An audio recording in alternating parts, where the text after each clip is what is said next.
Hello everyone, this is King and welcome back to my Let's Play on Xenoblade Chronicles 3. This is episode 25 and a lot has happened recently. It may have been on or off camera, but in the previous episode we've done a little bit of exploration and I believe we went over some of my future plans for the video. And that is still true. I checked out the most recent video and the resolution for it was a lot better than the previous episode. So just for now, this will be just a temporary fix, a little band-aid on the real issue, but it gets the job done. So I will be able to stream, or not stream, but upload videos in 1080p with 30 frames per second with the best qualities after Monday. So we just need to wait a couple more days. This is the weekend, so once Monday hits, we will be good to go. But right now we are uploading videos at 720p, 30 frames per second. With the highest quality, it is taking up to 10 megabits per second for the upload, getting anywhere between 5 gigs per half hour.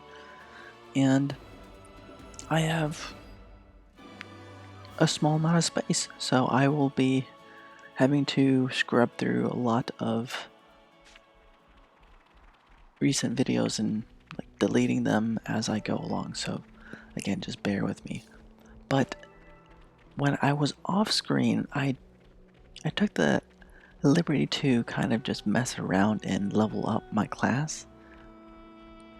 And I got a lot done, actually. So today in this episode, what we'll do is we'll do a little bit of housekeeping.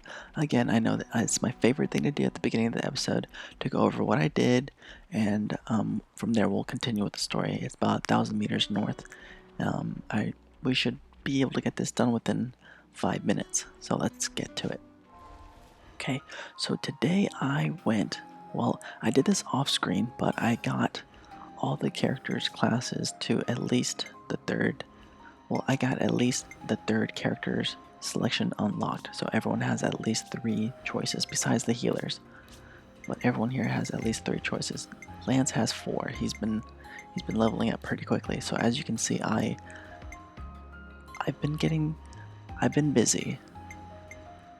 I almost have every class selection unlocked, and it was a bit relaxing. I just killed a bunch of trash mobs, got to understand the classes a little bit more, and I have something to tell everyone. I did learn a lot. I went over some of the skills and tried to figure out what was really best set up for everybody, and I'll go over that in a minute, but I do want to say that Uni will have Heavy Guard unlocked soon, and Tyon will have Zephyr unlocked soon, and then we have 2 more others, I believe.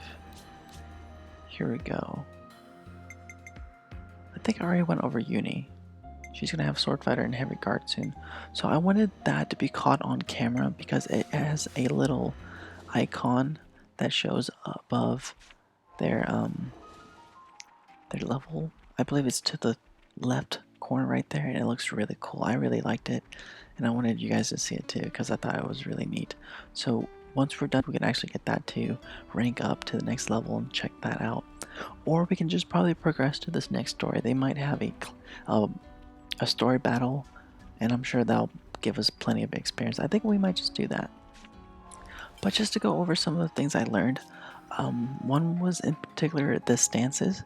So in the episode prior to the ones I just posted, I think it was 23, there was a tutorial on stances, and I had no idea what stances were. And that is because I never used stances, and now I regret not using them because stances are actually pretty strong. For the Sword Fighter class, they have a stance called, well, it's a buff, so it's not really a stance. We're looking for stances. Here we go. Stances are going to look like, they're going to be circular. Oh no, circles and triangles are Agnians and Kevis. So they're going to have 3 little dots, 3 3 different side circle dots right there. That's a stance, type of stance. And then they're going to provide buffs that last for up to 20 seconds. 20-25 seconds, I really don't know. I know for a fact that the attacker class, I believe it is Shadow Eye. Yeah, Shadow Eye lasts for up to 20 seconds. It's not a stance, but it's a buff, and it's still a really good buff. So buffs and stances are something that we should pay a lot more attention to, and I didn't pay as much attention to that in my previous episodes. So pay attention or look towards the buff / debuff. It says attack up. So this attack up acts just like Uni's the gunner skill for Power Ring. How it gives that attack up buff, it's the same thing, except for it's on you all the time for 20 seconds. It is so good. It is 100% worth, I recommend getting. Some people think, well, if it'll take up a whole entire skill slot. Well, I did the math on it. So if you have Sword Strike, Edge Thrust, and let's say Ground Beat, okay, or even Air Slash, every 30 seconds you'll do around 1000 damage. Using Shadow Eye, the buff is up for 20 seconds. Using Sword Strike and Edge Threats, for every 20 seconds or 30 seconds you'll still do at least 1000 damage. But the cherry on top is that does not account for the I believe it's the Master Art skills, so like Giant Swings and the Overclock Buster. So that means the potential for damage is relatively large. Like for example, for Overclock Buster, 139 damage times 700, well 800, it's 900% multiplier. Well, no, it's like 910%, I believe. I think that comes out to like 1.2k. Using additional 10%, so having like 149, 150, it'll bring it up to maybe 160, 170, so 1.7k, I believe. I'll have to bring out the calculator, but it's a 600 difference damage on average. So that in itself is just, it's worth it. So I mean, in general, just stances and buffs are something that we should probably take more into consideration, and I'll be using that more often. So if you can see, I have stances on most of my characters.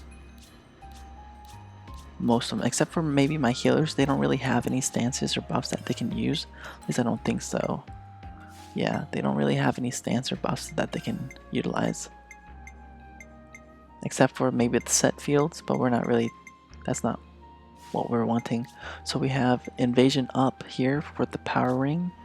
Not Invasion up, but Attack up. And then we have, was it Haze Figure? Yeah, Invasion up, yep. Those are great. But what we want to check out here is Shadow Eye. It gives an attack up, so that's basically Uni's, I believe it's called Power Ring. And it also has own aggros. It's not really important, but the important bit is the attack up. So it's 20%, it's 20 seconds for attack up. That's huge, it's like 10 points to your attack. And then over here, Speed Demon, it boosts evasion by 30% and reduces damage dealt by 15%. That is such a good stance. It lasts for, I believe, the entire duration of the Speed Demon recharge. So by the time it runs out, you can recast it.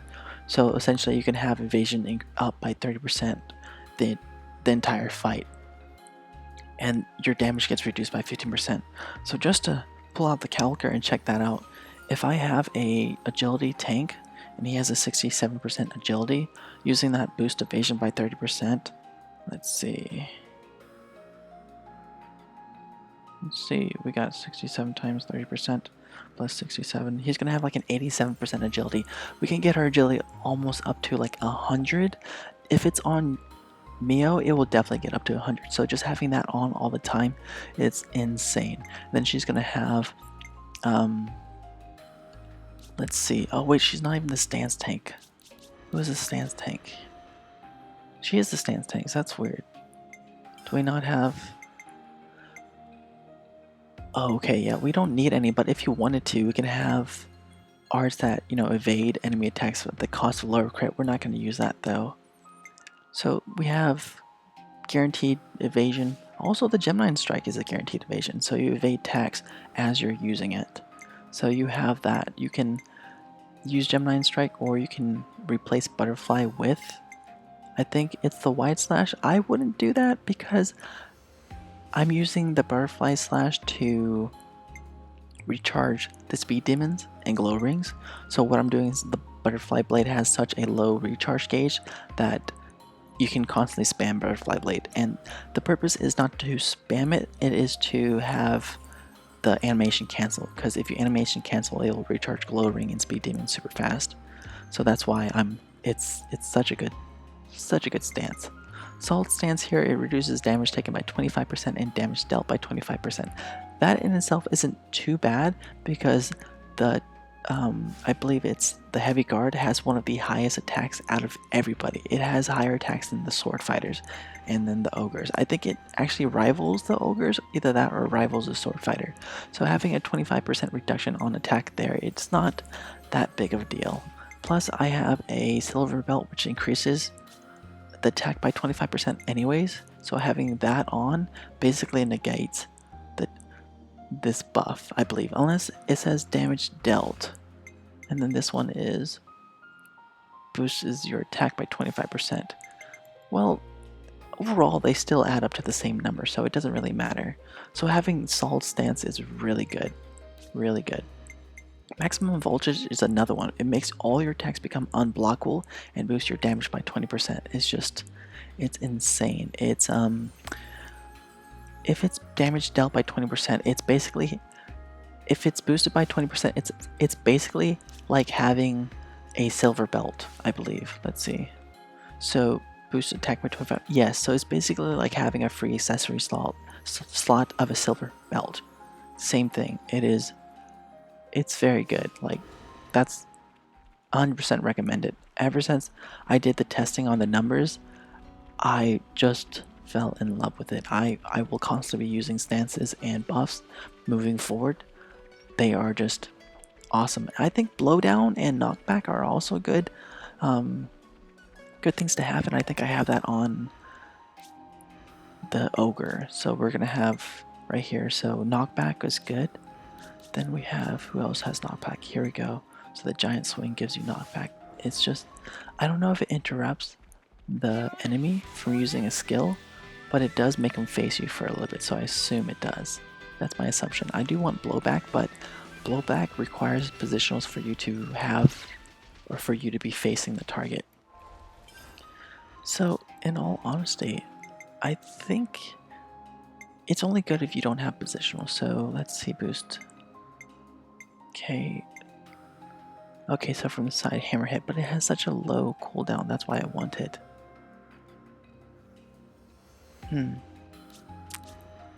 Let's see, giant swing.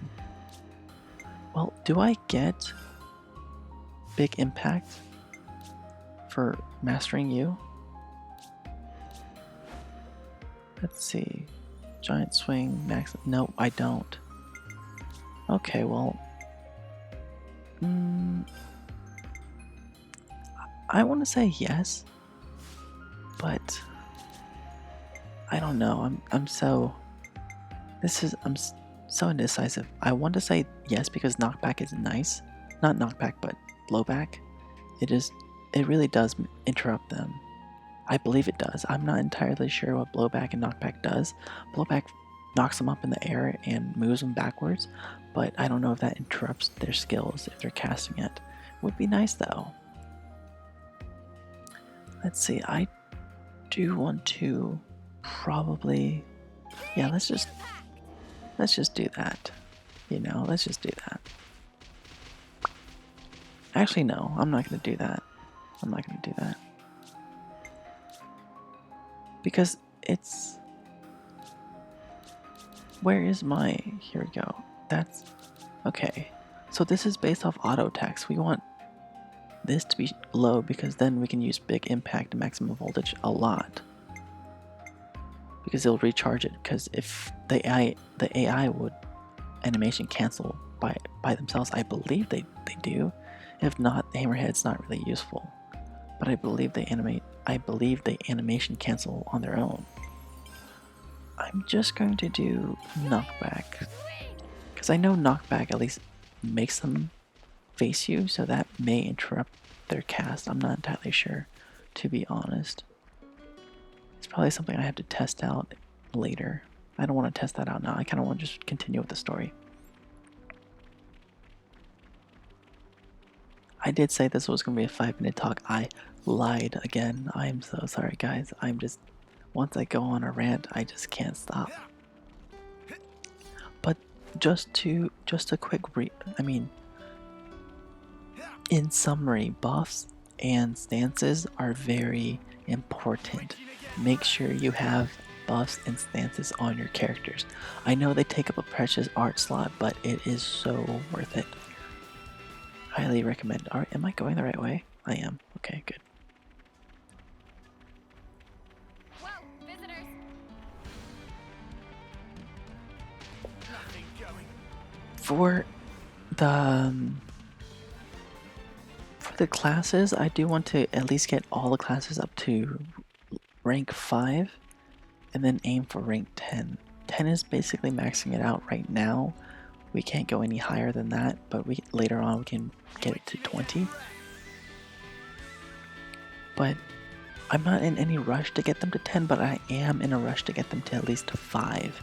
Because 5 unlocks the skills, the passive skills you can have, and the ogre's passive skills give you additional 20% to physical attack, and the tactician gives you a 20% to either attack, which is really nice for the healers and attackers and tanks. Basically, it's just nice for everybody who mainly attackers.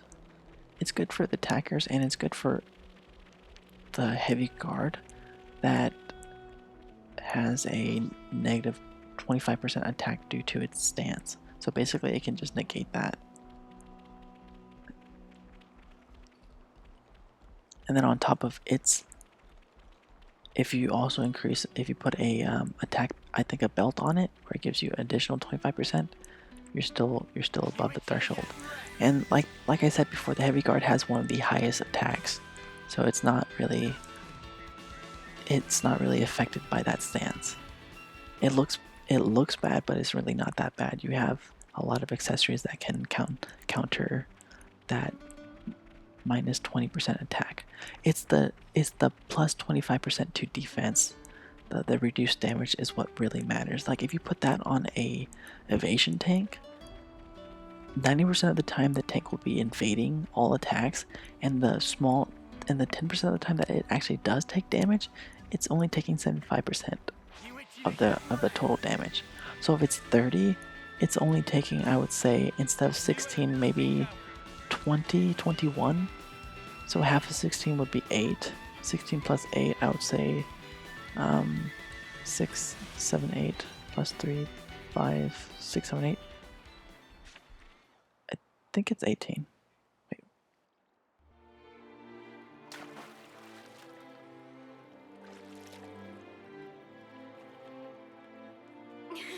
Nice and cool.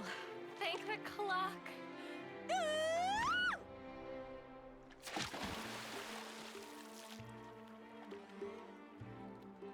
Alright then. My turn. You too. Don't happen every day. Yeah! Wow!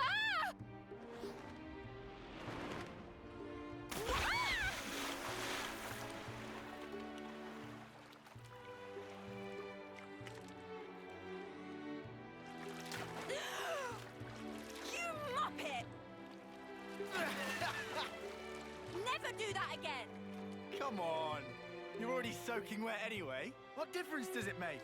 The difference is, you're an asshole. What's nothing difference? Oh, I've got water in my ears now!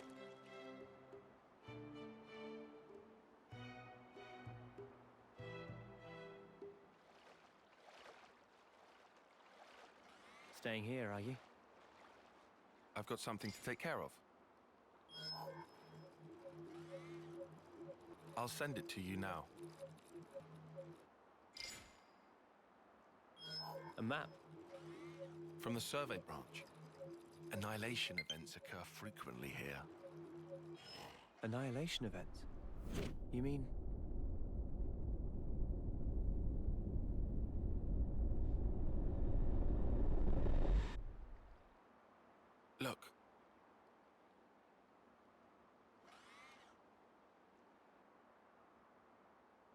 It happens here too.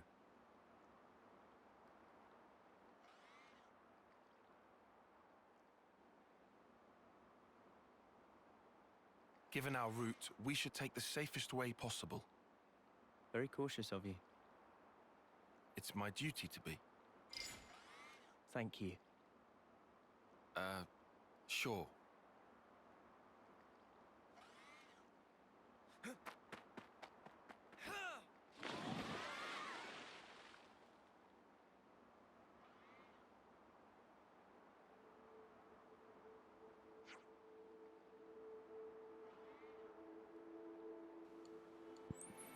Oh, that felt great. How are you feeling, Mio? Great, since I cooled off in the lake. Glad to hear it. I worked up a shocking appetite with all that moving about. I'm sure we'll still have some rations left. Grab some after you've rested. This is turning into quite the leisurely pleasure cruise, isn't it? Hey man, I seem to remember you agreeing to have a rest at the oasis too. Sure, I adjust. I adjudged it necessary to take a short break and check the route. Okay. Tan, come on, take a dip. Cool off that overheated cranium of yours. I don't think so. Even in a highly open desert locale with good sight lines like this, we must maintain a lookout at all times. Yeah, I guess you're right. Hey, thanks. I can go on because of you. In fact, you've helped me out a lot of times since we joined forces, Tyon.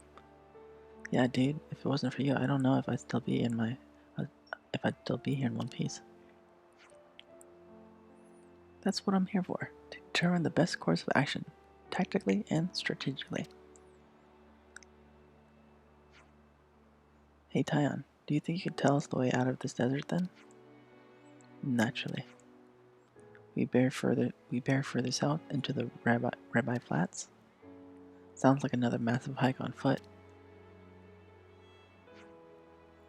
If we get so much walking through the wilds ahead of us, why don't we make a camp here for the day? Could probably do with the topping off of water supplies too, I reckon.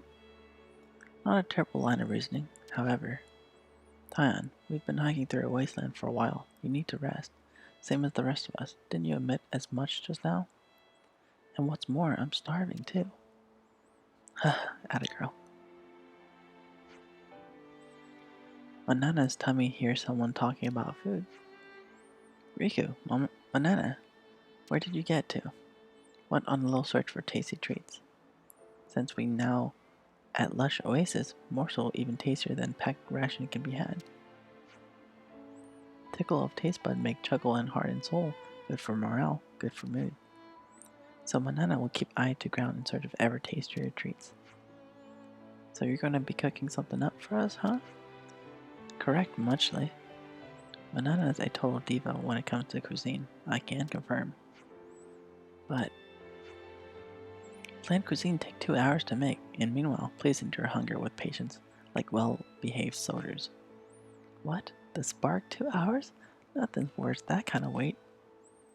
Come on, all you need to do is chuck a few ingredients in a pot. Is there really that much to it? Eh, such unkind and untrue words. Friends think food is nothing more than fuel for furthest meat sacks. Such rotten attitudes. Manana can offer incredibly tasty cuisine, not simply chunk stuff in a pot then deliver unceremoniously in mouth hole. Manana, would you like us to help you out with the cooking? That maybe we'll get to our mouse hole a bit faster. Meh, acceptable. But if friends want to help Manana in cooking duties, certain boundaries must be set. Tasting is 100% purview of Manana.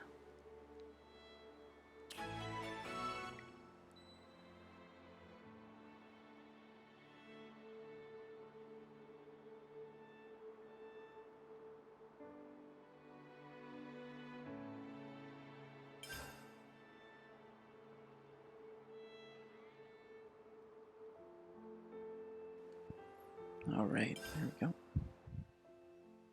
Sorry about that, just had to adjust my mic. Cooking and eating. Eating Manana's meals at rest spots will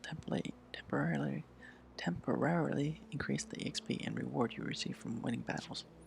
Some rest spots are canteens where you can order foods. Doing so will help Manana come up with new recipes that will offer new status effects, so get ordering. Some rest spots are canteens. Okay, got it. Time for a tea break? Access Lake Residento Camp. Oh, okay, I see that. Got it. They're not gonna let me move around, are they? Can I talk to this guy though? Nope, they're What not. kind of place is this? Got it. Manana's battle soup, eh? Sounds yum. In Cook, you can use the items you have gathered to cook delicious meals. Okay.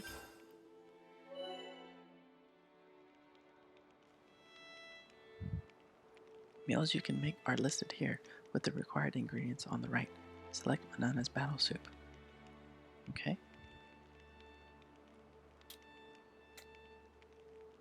Oh, I gotta hold it.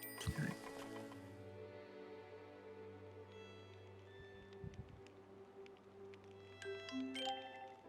XP boost 5%. Class points boost 5%. That's good. That's actually good. I kinda want that. Phew, I'm stuffed. Been a while since I picked out like that. Thanks for the feast. You really outdid yourself, Manana. I'm floored that you can create such stellar meals here in the wilderness. Manana blushed. She even went out of the battlefield with us cooking for the soldiers. She carried that into battle. I think she wanted to do all she could for the troops' morale, especially on the front where it's easy to feel doubt or anxiety. Wow, imagine that.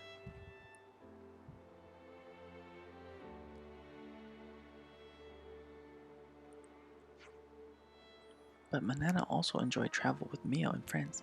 Could not have discovered such amazing ingredients otherwise. With new dishes and ingredients, repertoire of Manana go through the roof.